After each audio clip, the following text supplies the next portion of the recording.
If you also want to start a podcast like Milk and Lettuce, maybe make one even more refined than I do, I highly recommend going to anchor.fm.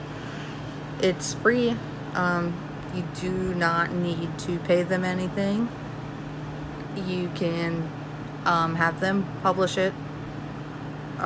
They do have it on Apple, Google, Spotify, and others. You can just hit auto distribute and let them take care of the rest. That's what I did. That way I don't have to worry about any of all that. Yeah, words can be hard.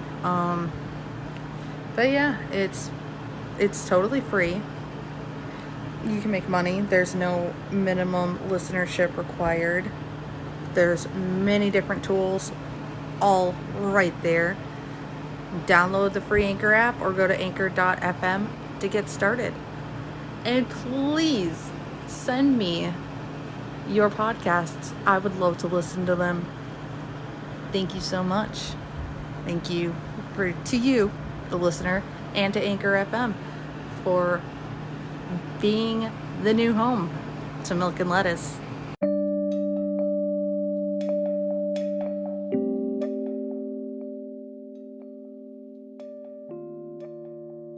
So it's going to be a short one, but I found out what happened to the original Milk and Lettuce podcast. Basically, they flagged it as spam when I started Red Zone. Yeah. So I'm not entirely happy about that. Because as I stated before, they did not inform me of anything. They just did it. So, yeah, I was not told anything. I messaged their customer service, which is absolute horseshit, because you message them and you have to wait and wait. And it kept going to someone in Italy who never responded. Eventually someone else did. That's how I got the account back.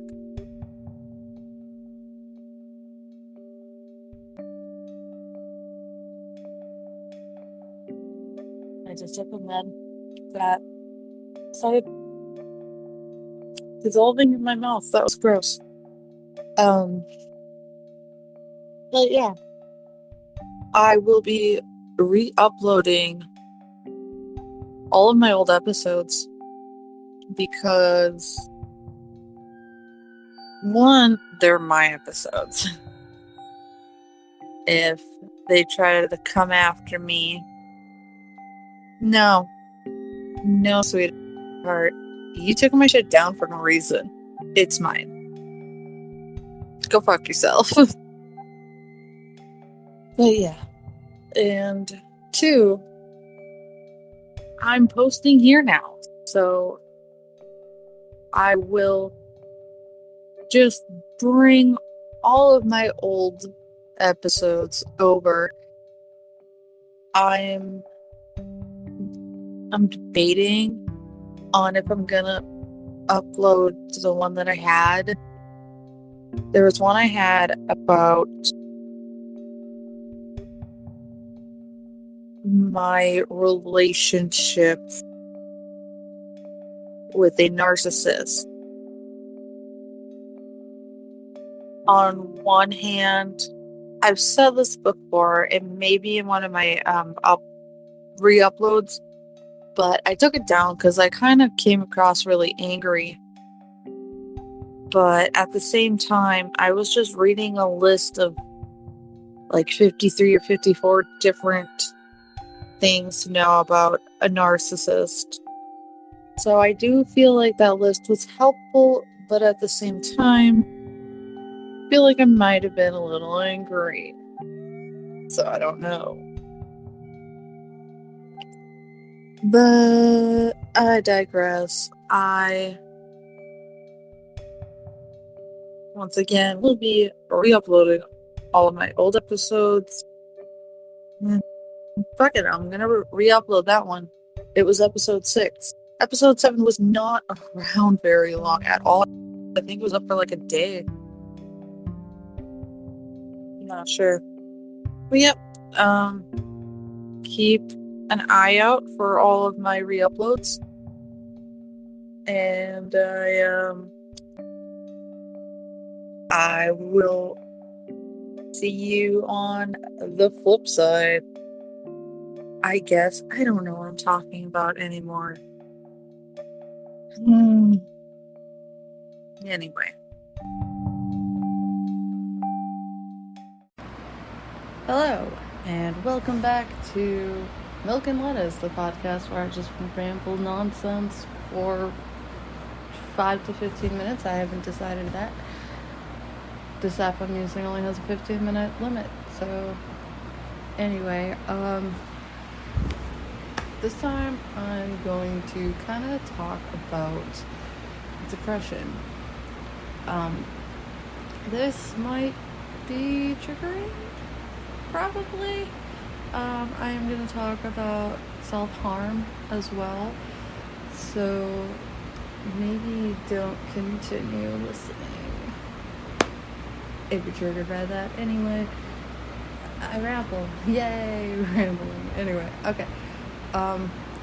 So May 29th of this year, 2021, will be the Run For It 5K from To Write Love on Her Arms.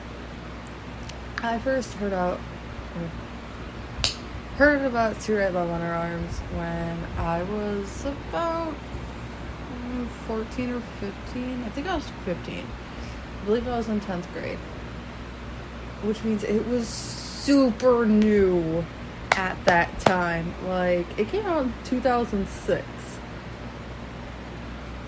I heard about it when I was in 10th grade. That's 2007, 2008-ish, somewhere like that. So it was really new. And I heard out. That's not even a phrase. Anyway, I heard about it through someone actually in my treatment center. I was in outpatient at the time, and so what happened was, she told me about it, and she never actually pretty cool. She just stopped talking to me though, but I don't know. Doubt she'd be listening to this, but if you are, you probably know who you are, and hello. Nice to catch up. Anyway, so yeah, she told me about To Write Love on Her Arms, and I looked into what they do. They're a non-profit that, Jesse Mayer, they find help for people suffering with depression, addiction, self-harm, other mental health issues. So yeah, I have had a couple relapses in the last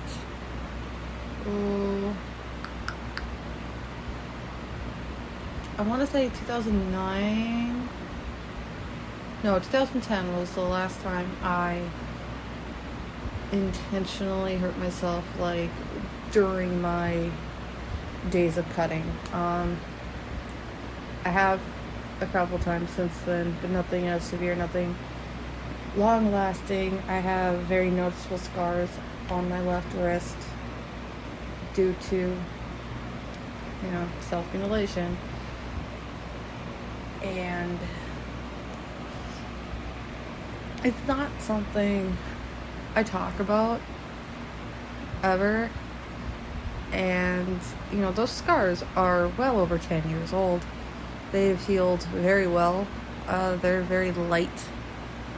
I'm white. But these scars are like paper white. And they're on my wrists, so my wrists don't tan. I don't tan. Nervous laughter, hooray. Anyway, adjusting earbud. So yeah,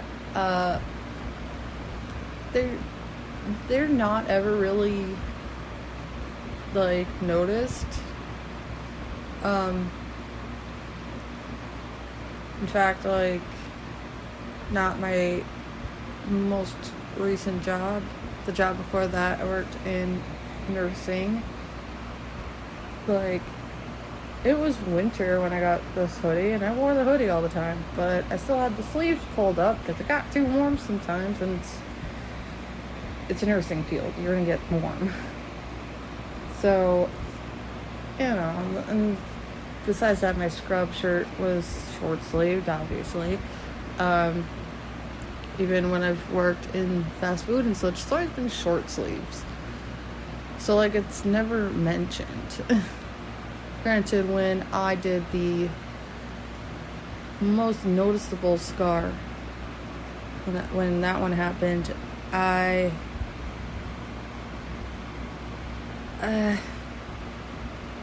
don't know, like, I wasn't working. I mean, honestly, I spent a lot of my days just getting high with my friends. It was pretty healed not even a year later when I started working again. I was 18 when it happened. So, yeah, I was 18, okay, yeah. Almost 19. But, yeah, I was in between jobs at the time. But yeah, like, I just don't talk about my depression in the past. Almost ever. I don't feel a need to. I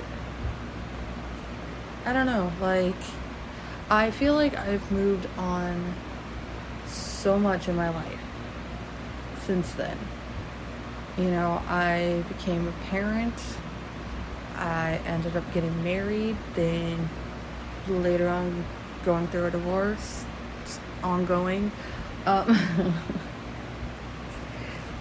It's not everything's been easy. But, as I said in the last episode, I'm trying. And I say that a lot, and I keep reminding myself, like, I'm trying. The best thing I can do is at least try. And I don't want to hear that bullshit of, like, oh, I'll sit in a chair. Now try to get up. Don't get up. Try to get up. Like, no. No, we're all trying. We're trying to survive. We're trying to go about our day each and every fucking day. And all we can do is try. I am one of the most pessimistic bastards ever. But if I see someone struggling, I'm gonna say something. I'm gonna try to, like, keep someone's head up. Because I didn't have anyone there for me.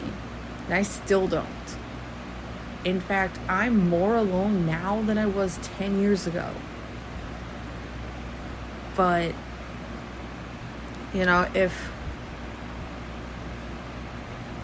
even if I'm just the person, people are going to laugh at me or mock me or whatever. As long as there's one more voice out there telling people they are not alone.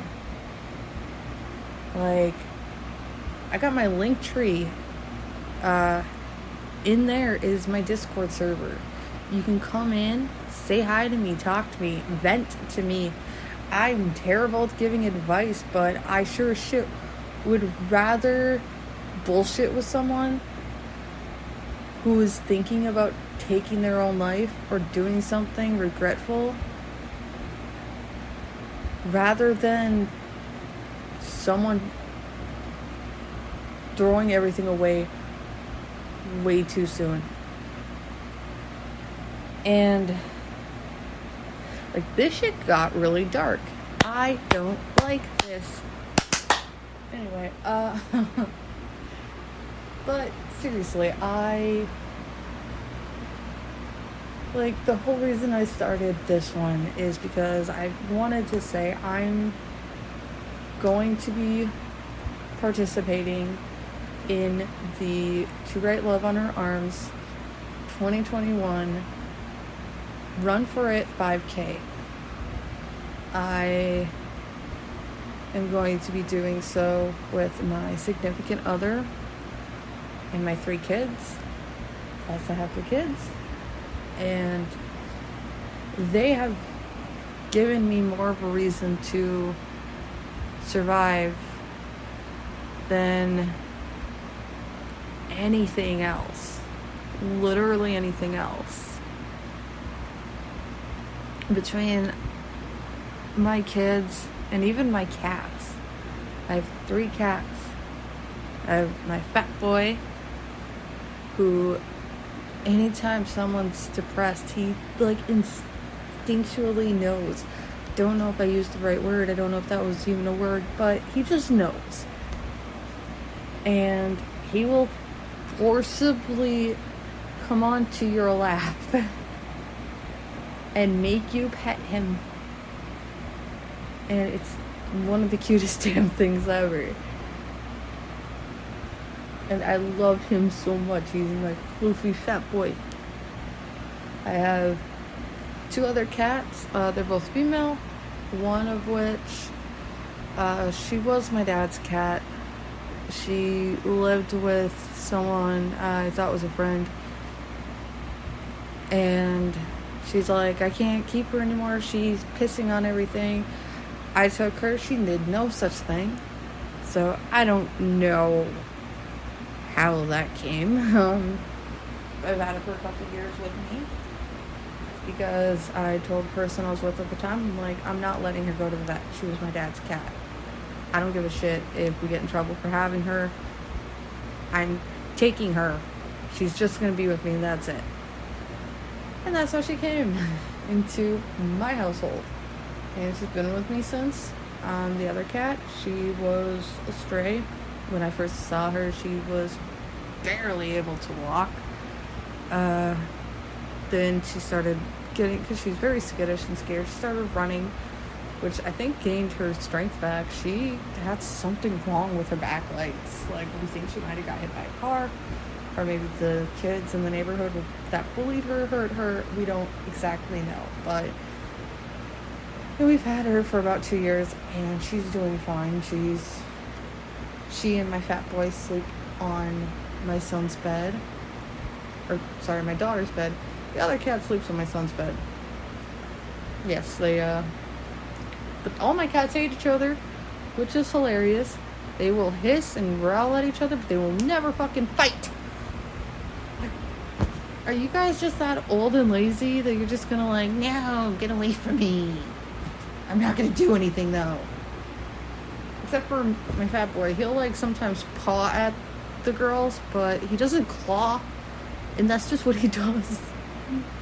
Even when you're messing with him, he doesn't use claws. And even if you're like, no claws, then he stops. But he's not trying to break your skin. He knows to be gentle. So, which is great. Not sure how. He's always been perfect with kids. Even before I ever got pregnant with my son. He's my oldest. I have 2 daughters. And he has accidentally broken their skin when they grab and yank his fur, but he never meant to. And he's immediately affectionate, like, oh, I still love you. But they still love him. He still loves them. And yes, anyway, I have added a link. This went way off the rails, and I have like a minute 20 left in my 50-minute limit. But anyway, so I uploaded a new link to my link tree. It's, still linktr.ee/milklettuce. And if you go there, you can find where I put the, it's just TWLHOA,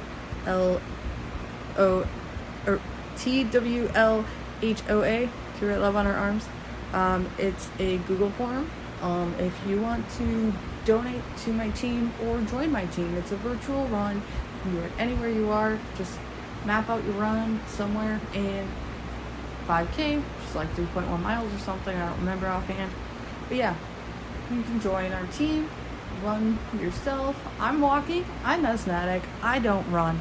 But yes, all donations go to the organization itself. I don't get anything from it. But yeah, I hope you'll visit my link tree, and I hope I'll see you next time. Have a great day.